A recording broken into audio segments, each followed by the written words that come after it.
Hi guys, welcome to our YouTube channel. SabiMakeAm YouTube channel is here again. Today we are going to learn how to make our laundry soap.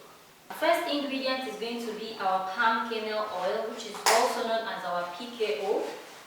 Alright, so the next ingredient is our glycerin. I usually like to add my glycerin to my laundry soap so that it won't be harsh on my skin. And we also have our caustic soda here, fermented caustic soda. This caustic soda has been fermented overnight. We also have a little bit of our soda ash, which will improve the quality or the quantity of our laundry soap.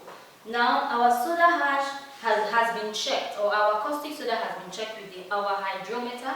This is used to check, we use it to check to see if the concentration of our caustic soda is too high or if it is too low.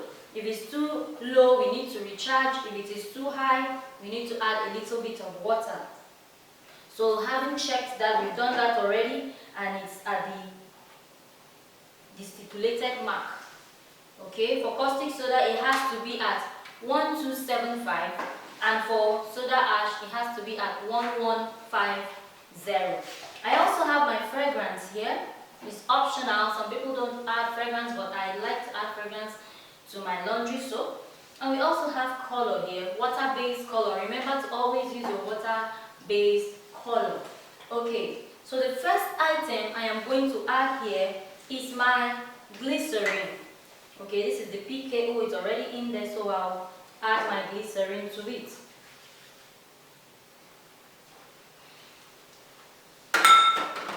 I use my spatula and I stir it.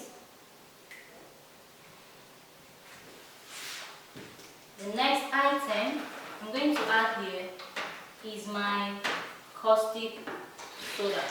You can see the reaction there. Okay. It's giving us a trace-like look. It's even becoming a little bit hard. I'll mix it properly with the PKO. Now I'll add a little of my soda ash. This usually increases the quantity of the soap. It makes the soap to rise and it increases the quantity.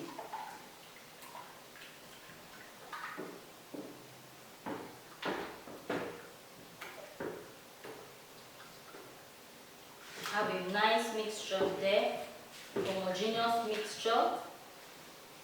Note that if the PKO is not a good quality, there will be separation between the caustic soda and the palm kernel oil. Okay. The next thing I'm going to add right now is my fragrance, which, like I said earlier, is totally optional. Adding my fragrance right there.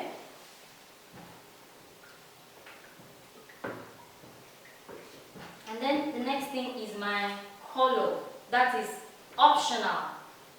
If you like, you add it. If you don't like, you leave it. Then the next thing I'm going to add is my industrial salt.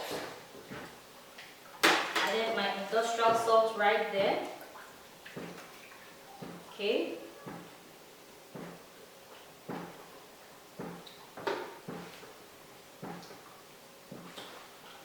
And then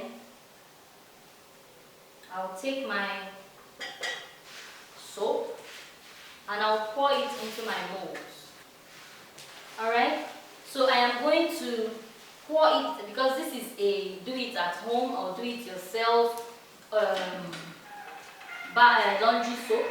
I'm going to use this plate as my mold. You can get a mold, you can buy a mold, or you can decide to use disposable cups, silicone molds. We have different types of molds. Okay, and then I am going to leave it overnight in a cool place. You don't need to leave it under the sun. It's not actually necessary that it must be under the sun. So I'm going to pour it in here and leave it overnight. The next day, my soap is going to form and become all solid. So I'll do that now. You can see the nice mixture. This soap is not going to be too hard. It's not also going to be too soft. You can add any color you like to your laundry soap.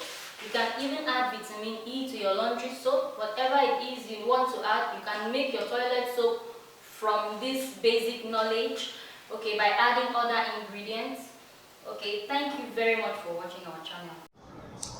Make una no forget to subscribe to our YouTube channel at SabiMakeAm, or follow us on our social media platform at SabiMakeAm, or you fit even call us for this number. Thank you.